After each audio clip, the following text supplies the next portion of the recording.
শিউলি যখন প্রথমে বসবাস করে, একটা লোক স্বাভাবিকভাবে একটা এলাকায় এসে বাড়ি করে বসবাস শুরু করতেই পারে, কিন্তু তখন তো আমরা তাকে চিনতে পারিনি।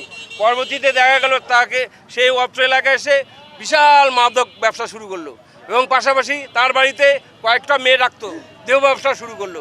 তারপরে যখন এটা এলাকাবাসী দেখতে পারলো, বুঝতে পারলো, প্রথমে 2-4 জন যা প্রতিবাদ করলে তাদের বিরুদ্ধে মামলা করে, যেমন আরিফ ছিল, তারপর শীতল ছিল, অনেকে মামলা করে তাদেরকে পুলিশের দ্বারা হেনস্থা করে।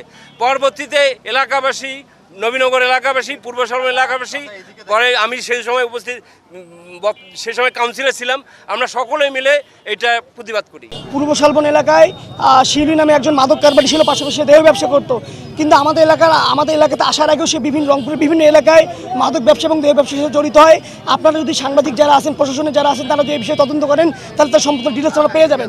পরবর্তীতে আমরা দেখি শিউলিকে এলাকার লোকজন যখন বুঝতে পারে যে শিউলি মাদক ব্যবসার সাথে জড়িত, তখন এলাকার লোকজন তাকে তাৎক্ষণিক এলাকা থেকে উৎখাত করে এবং তাকে প্রশাসনের আওতায় তাকে দিয়ে দেওয়া হয়। কিন্তু পরবর্তীতে আমরা দেখি সে জামিন নেয়, জামিনের পরে সে আবার বিভিন্ন এলাকায় তার যে মাদকের সিন্ডিকেট আছে, সিন্ডিকেট তৈরি করে। আমরা দেখছি যে ইতিমধ্যে সে আমাদের এলাকাতে আবার আসার চেষ্টা করছে এবং অনেক মাদক ব্যবসায়ী আছে তারা তাকে সাপোর্ট দিচ্ছে।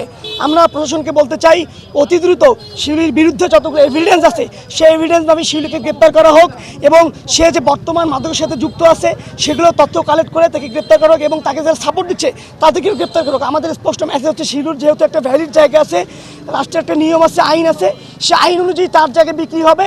আমাদের এলাকায় যারা মুরব্বী আছে যারা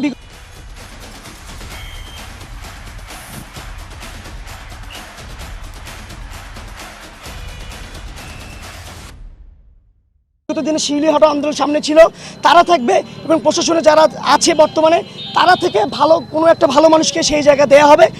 এলাকার লোক প্রশাসন যদি মনে করে যে ওই মানুষ ভালো, তাহলে সে এলাকায় বসবাস করুক, এলাকার লোকজন কিছু বলবে না। কিন্তু এখানে শিউলির কোনো লোকজন এলাকায় আসতে পারবে না।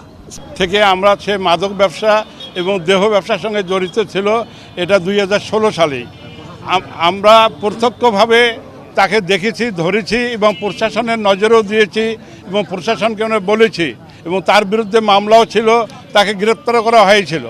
তখন থেকে শিউলি কিছুদিন পায়তারা বন্ধ করেছিল আসার জন্য, কিন্তু কিছুদিন আগে আবার দেখতেছি শিউলি এখানে আসার জন্য কিছু অসৎ লোককে ব্যবহার করতেছে।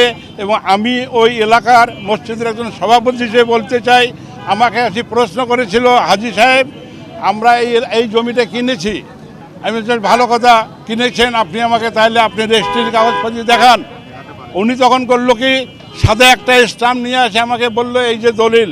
আমি বললাম যে এই দলিলটা নিয়ে আমি জনগণের সাথে কথা বলবো, এলাকাবাসীর জনগণকে আমি বলছি যে এই দলিলটা দেখেন সঠিক কিনা, আমি ঠিক জানি না। জনগণ উত্তর দিচ্ছে এটার কোনো ভিত্তি নাই, এটা এমনি একটা মৌখিক একটা দলিল, কাজেই ওনাকে আমরা আসতে দেব না। হাজী সাহেব, যে কোনো অর্থের বিনিময়ে হলো আমরা শিউলিকে এখানে বসবাস করতে দেব না, এটি আমাদের চূড়ান্ত কথা।